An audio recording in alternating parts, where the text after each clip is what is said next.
අද දවසේ ටොප් ගේනර්ස්ලා අතර e-cash ඉන්න බව මම කතා කරා. e-cash එකට නිවුස් එකක් තියෙනවා. ඊට පස්සේ Bitcoin cash ගැන කතා කරා. e-cash 61%, Bitcoin cash 26% up. දෙකටම නිවුස් තියෙනවා. ඊළඟට compound තුන්වෙනි දවසටත් පස්සේ හතරවෙනි දවසටත් අද move වෙනවා 17% up. අපි compound chart එකට ගියොත් මේ තියෙන XCC e-cash chart එක extremely bullish තවමත්. මේ තියෙන compound chart එක weekly වර පේන්නේ පසුගිය සති තුනම green compound. තාමත් මේ bottom එකේ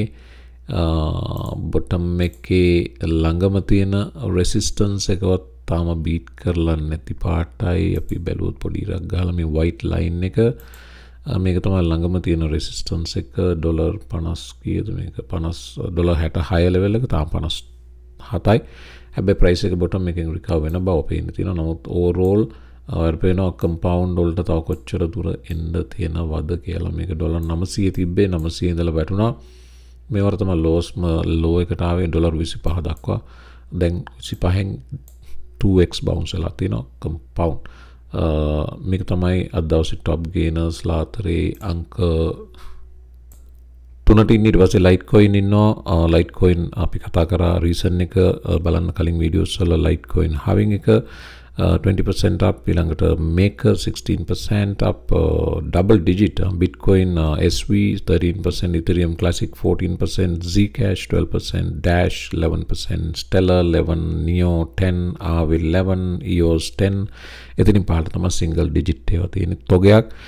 ඒ single digit වලින් දෙවෙනියට ඉන්නවා Pepe තාම උඩට එනවා. Cardano කාලයකට පස්සේ 7% up බව සඳහන් වෙනවා. අද දවසේ losers ලා හැමර Nasdaq 2% down එච්චරම තමයි ලොකු losers ලාට ඉන්නේ. Bitcoin market cap එක සම්බන්ධයෙන් කතා කරද්දී විශේෂ තොරතුරක් තියෙනවා. Bitcoin market cap එක 600 billion වාර්තා කරා අද දවසේ. මේක රෙකෝඩ් එකක්. කාලයකට පස්සේ Bitcoin market cap එක 600 billion ආවේ. ඒ වගේම තවමත් Bitcoin dominance එකේ කිසි අඩුවක් නැති බව පේන්න තියෙනවා. Bitcoin dominance එක Tradingview කියනවා 51.73ක් reach කර බව මෙතන සඳහන් වෙනවා. Coin market cap එකේ බැලුවොත් over 50 ඉන්න බව තාමත් සඳහන් වෙනවා. Bitcoin dominance එක මේ overhead resistance එක ගාවටම දැන් reach කරලා තියෙන්නේ. Bitcoin dominance එකේ යම් සැලවීමක් අවශ්‍යයි Ethereum move එකකට. මේ තියන්නේ ඒ resistance එක reach කරලා තිනවා 51 close to 52%. මේක නමුත් තාමත් Bitcoin dominance එක trending upwards. price එක මේ මොහොතේ බැලුවොත් Bitcoin වල මේවට පෙන්නේ 15 minute chart එක අපි 4 hour වලට ගෙනාවොත් නැවතත් අර 31000 පැත්තට නැත්නම් 31300 පැත්තට ආයමත් යමින් ඉන්න ගමන් තියෙන්නේ Bitcoin price එක. මෙතනින් breakout එකක් ඉදිරියේදී අපිට බලන්න පුළුවන් මෙතනදී price එක මොන විදිහටද Bitcoin react කරන්නේ කියලා. මෙතනින් pullback එකක් එනවා නම් අතන හොඳයි. ඒක විශේෂයෙන් altcoin වලට හොඳයි. නමුත් මේ තියෙන strength එක අනුව එක්කෝ මේ අවස්ථාව උනත් සිදු නොවී තියෙන බැරි නෑ. දැන් මේ game එක handle කරන්නේ institutions. ගියවර bull run එක ගෙනිච්චේ අපි. මේ වර අපිට හැරෙන්නවත් බෑ. BlackRock, Fidelity වගේ අය තමයි already මේ වැඩේට බහැලා ඉන්නේ. Fidelity Bitcoin spot ETF එකට apply කිරීමත් එක්ක මේ වෙනකොට spot Bitcoin ETF applications 7 දක්වා ඉහළ ගිහින් තියෙන බව සඳහන් වෙනවා. මේ ඔක්කොම දැන් BlackRock type එකටම apply කරලා තිනවා. එතකොට BlackRock application එක approve කරොත් අනිත් අය approve නොකර බෑ. ඒ නිසා මේ 7ම approve කරන්න SEC එකට ඉදිරියේදී සිද්ධ වෙන සත්‍යයක් තියෙනවා. ඒ වුණත් කතාව තමයි අද හෙට නම් මේ Bitcoin approvals ලැබෙන්නේ නැහැ. 2024 quarter 1 එක තමයි ගොඩක් දුරට මේ Bitcoin applications එන්න පුළුවන්. අනිත් විශේෂය තමයි Bitcoin දැන් halving එකට තව දින 300ක් වගේ තියෙනවා. Bitcoin halving එක 2024 අප්‍රේල් සිද්ධ වෙමින් නිමිතයි. දැන් අදින් අවුරුද්දේ භාගයක් ඉවරයි. ඒතකොට ඊළඟ අවුරුද්දේ භාගය කියන්නේ 2023 තව මාස 6යි. 2024 මාස අප්‍රේල් වෙනකොට මාස 4යි. ඔක්කොම මාස 10යි. දල වශයෙන් දින 300යි Bitcoin halving එකට. මේ ETF applications ඔක්කොම මේ spot ETF applications මේ දාපු අය try කරන්නේ institutions මේ 7ම try කරන්නේ pre-halving move එක තියෙනවා. අපි දන්නවා Bitcoin pre-halving move එක දැන් බිට්කොයින් සූදානම් වෙමින් තියෙන්නේ. මේ බිට්කොයින් වීක්ලි chart එක බැලුවම ඔයාලට පේනවා මේ week of accumulation එකේ දැන් අද මේ අලුත් සතියත් green week of accumulation එකේ final stages වලට බිට්කොයින් ඇවිල්ලා ඉන්නේ. ඒමත් එක්ක තාමත් බලපුවම බොටම් මේ ඇත්තටම මේක මේ පසුගිය මේ trap එකක් මේ බිට්කොයින් 15500ට වැටුවේ මේ institutions තමයි. ඒගොල්ලන්ට උවමනාව තිබ්බේ බිට්කොයින් ප්‍රයිස් එක මෙහෙ ගෙනියන්න නෙමෙයි. ඇත්තටම බිට්කොයින් ප්‍රයිස් එක උඩට ගෙනියාමේ කිසිම අවස්ථාවක් ඉන්ස්ටිටියුෂන්ස් වලට දැනට නැහැ. ඒගොල්ලන්ගේ ඔබ්ජෙක්ටිව් එක ටාගට් එක අචීව් කරාට පස්සේ ඒගොල්ලන්ට බිට්කොයින් උඩට ගේන්න අවශ්‍ය නිසා බිට්කොයින් මේ වැටෙන තරමට තමයි ඉන්ස්ටිටියුෂන්ස් වලට අඩු ගණන් වලට බිට්කොයින් ඇකියුමුලේට් කිරීමේ අවස්ථාව තියෙන්නේ. අපිට කොච්චර මාකට් උඩට ගෙනියන්න උවමනා වුණත් මාකට් දින 450කට ආසන්න කාලයක් වැටුනේ වැටුවේ ඒකයි. බිට්කොයින් වල උපරිම ප්‍රයෝජනය ඉන්ස්ටිටියුෂන්ස් පසුගිය කාලෙම ගත්තා. මේ ඇකියුමුලේෂන් එකෙන් මේක පේනවා. මේ ඉන්ස්ටිටියුෂන්ස් සල්ලි ගෙනල්ලා මේක ඇකියුමුලේට් කර බව පේන්න තියෙනවා. නැවත උනත් බිට්කොයින් ප්‍රයිස් එක මේ වගේ ලෙවල් එකකින් ආයෙත් පහළ ලෙවල් එකකට ඩොලර් 20000කට වගේ. දැන් මේ සපෝට් ලෙවල් එක බැලුවොත් මේක මේ ඒරියා එක මේක 20000 ඒරියා එක. එතකොට මේ ඒරියා එකට ආපහු බිට්කොයින් ඇවිල්ලා බවුන්ස් කරත් පුදුම වෙන්න එපා. ඉන්ස්ටිටියුෂන්ස් වලට අවශ්‍ය 30000න් 40000න් බිට්කොයින් ගන්න නෙමෙයි 20000ට පහලින් ගන්න පුළුවන් නම් ඉන්ස්ටිටියුෂන්ස් ඒකට වඩා කැමති. ඉතින් ඒකසේ වෙතත් මේනකොට ඉන්ස්ටිටියුෂන්ස් වලට අවශ්‍ය දේ සිද්ධ වෙමින් තියෙනවා. මේ ඇකියුමුලේෂන් එකත් එක්ක ප්‍රයිස් එක ඉහළ යන එක slowly සිද්ධ වෙන්නේ. ඉන්ස්ටිටියුෂන්ස් වදාන්නවා පබ්ලික් මාකට් එකේ centralized exchanges වලට Binance එකට $1 billion BlackRock කවදාවත් බිට්කොයින් ගන්න මේ වගේ එකක් කරන්න ගියොත් එහෙම බිට්කොයින් ප්‍රයිස් එක තව 8000කින් 10000කින් ඉහළ යන්න පුළුවන්. ඒ නිසා ඒගොල්ලෝ OTC මාකට් එකේ exchanges වල පිටත මාකට් එකේදී negotiate කරලා මේ වගේ deals කරන්නේ.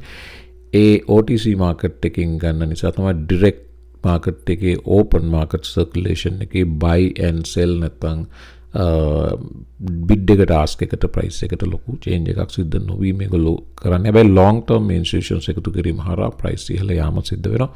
ඒ දේ තමයි ඉදිරියේදී අපිට බලන්න පුළුවන් වෙන්නේ. ඒකේ සේවතත් බිට්කොයින් halving එකට දින 300යි. ඒ 300ට කලින් මේගොල්ලෝ ඇප්ලිකේෂන්ස් අනුමත කරගත්තොත් quarter 1 2024 කියන්නේ halving එකට මාස 4යි. ඒ කාලෙත් තාමත් ප්‍රමාද නැහැ. ඒක තමයි මේගොල්ලෝ try කරන්නේ ඉන්ස්ටිටියුෂන්ස් ටික කොහොම හරි වැඩේ කලින් ගොඩ දාගන්න අඩු ගන්නට බිට්කොයින් ප්‍රයිසස් එතකොට ගැනීමේ පහසුව මේ ETFs වලටත් ලැබෙනවා. South Korea passes first crypto asset bill amid regulatory woo. South Korea පසුගිය කාලෙම ක්‍රිප්ටෝ ප්‍රශ්න වලින් වැට කෑවා. Terra Luna ඩෝකෝන්ගේ ඉකෝසිස්ටම් කොලැප්ස් වීමත් එක තවමත් ඒ ප්‍රශ්නේ හිමමයි. ඒක එතනින් South Korea බට කනවා. ඊළඟ විට්ලික් විටරින් ලස්සන කතාවක් කියලා තිනවා. Solana එකට මේ වගේ දෙයක් වුණ එක අපරාධේ අපි කනගාටු වෙනවා.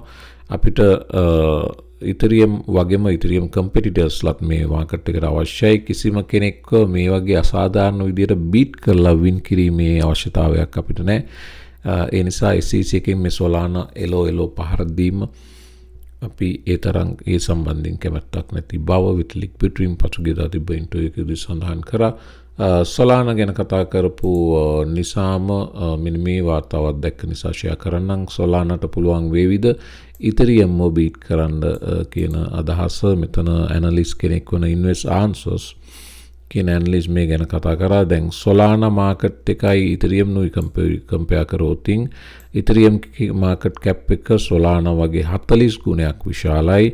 ඉතින් Ethereum වලට කම්පිටිෂන් එකක් දෙන්න ළඟම ඉන්න ඒ වගේම decentralized fast scalable network එකක් විදිහට ඉන්නේ Solanaට ලොකු කම්පිටිෂන් එකක් දෙන්න තව L1 එකක් මෙවැනිම ඌ L1 එකක් ආවේ නැත්තම් Ethereum වලට ළඟම කම්පිටිෂන් එක දින්න strongest network එක ඉදිරියේදී Solana බවට පත් වෙනවා.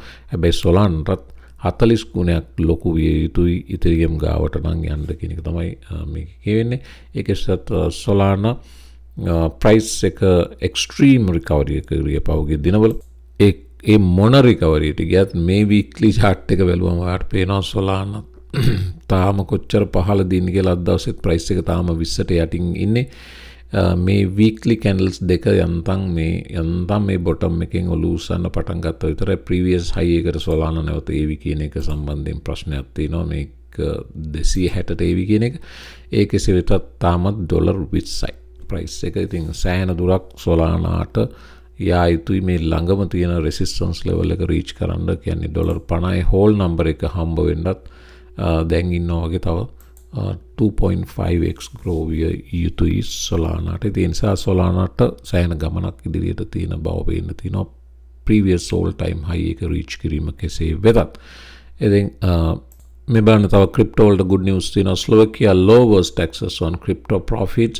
ඉන්දියාව 30ක් ක්‍රිප්ටෝ profits වලට tax ගහන අතරේ ස්ලෝවකියාව කලින් තිබ්බ 125% tax එක 107 දක්වා අඩු කර බව මේක ක්‍රිප්ටෝ වලට amazing news එකක්.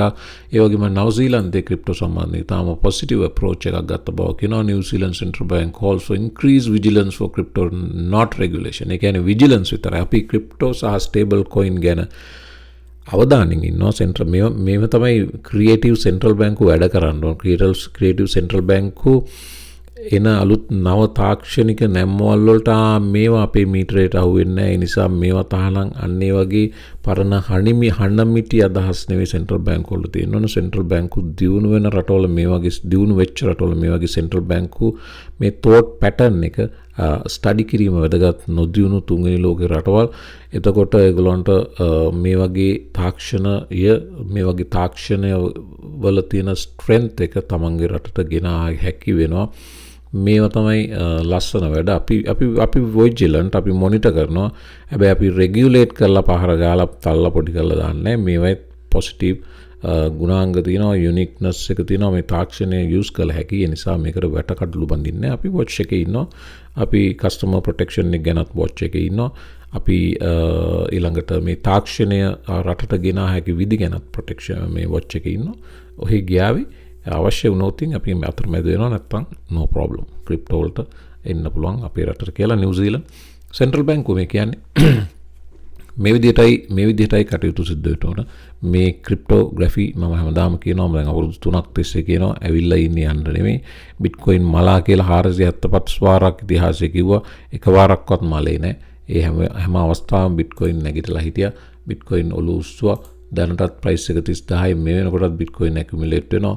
බිට්කොයින් වලට එලෝ ගහපු බිලියනර්ස්ලා, බිට්කොයින් වලට එලෝ ගහපු ඉන්ස්ටිටියුෂන්ස්, ෆිඩෙලිටි වගේ අය, JP Morgan වගේ අය අන්තිමට ඒගොල්ලන්ට ක්‍රිප්ටෝ ඒගොල්ලන්ගේ ඉන්ස්ටිටියුෂනල් කස්ටමර්ස්ලාට දෙන්න සර්විසස් පටන් ගන්න සිද්ධ වුණා. දැන් මේ හැමෝම කටවහගෙන ඉන්නේ.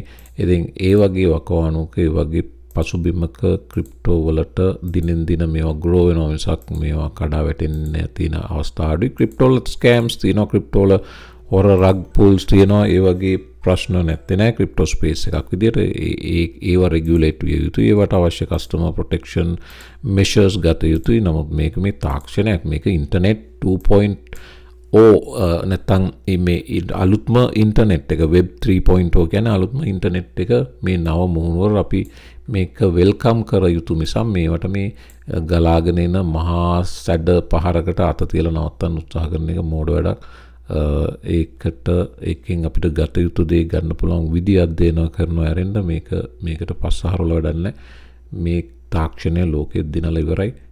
මේ තාක්ෂණය ක්‍රිප්ටෝ kuwama මේ ක්‍රිප්ටෝ කරන්සි වලට මේක ලඝු කරන්න එපා. මේක මැසිව් ස්පේස් එකක්. මැසිව් ස්පේස් එකක්. ඉස්සරහට ජීවත් වෙන්න බෑ මේ තාක්ෂණය නැතුව. දැන් ඉන්ටර්නෙට් නැතුව ජීවිතේ හිතලා බලන්න. අන්න ඒ වගේ එකක් වෙනවා ඉස්සරහට මේ වෙබ් මේ අලුත්ම තාක්ෂණය වෙබ් 3.0 මේ තාක්ෂණයෙන් නැතුව ජීවත් වෙන්න බැරි තැනකට ලෝකෙ තල්ලු වෙනවා. ඕල්රෙඩි ඒක සිද්ධ වෙමින් යනවා. ඒ නිසා මේකට අපි සෙට් වෙන්නයි ඕන. මේකට බැන ඉඳලවත් මේකට අනිත් පැත්තාරවලවත් වැඩක් නැහැ. ඉතින් අලුත් ජෙනරේෂන් එක ඕල්රෙඩි ක්‍රිප්ටෝ ඇඩොප්ට් කරමින් යනවා. ඉතින් ගොඩක් දේවල් කිව්වා මේ වීඩියෝ එක මම හමාර කරන්නම්. massive changes සිද්ධ වෙනවා මාකට් එකේ. ක්‍රිප්ටෝ මේ වෙනකොටත් extremely bullish ඔයාලා ට්‍රේඩ් කරන එක carefully ට්‍රේඩ් කරන්න. මේ අද දවසේ විශේෂයෙන්ම sell opportunities හොයනවට වඩා buy opportunities හොයන්න පුළුවන් නම් හොඳයි. ඉතින් watch එකේ interested නම් day trading වලට මේ වෙනකොට bitcoin 31000 පහු කරලා ඉවරයි. interested නම් අපේ Patreon group එකට සම්බන්ධ වෙන්න පුළුවන්. link එක තියෙනවා YouTube video description box එකේ. එතනින් එතකොට අලුත් මාසෙන් ඔයාලට ජූලි මාසෙ ඉඳලා පටන් ගන්න පුළුවන්. එහෙමනම් මම වීඩියෝ එක මාර් කරනවා. හැමෝම මමත් අලුත් වීඩියෝ එකකින් එක්ක සුබ දවසක්.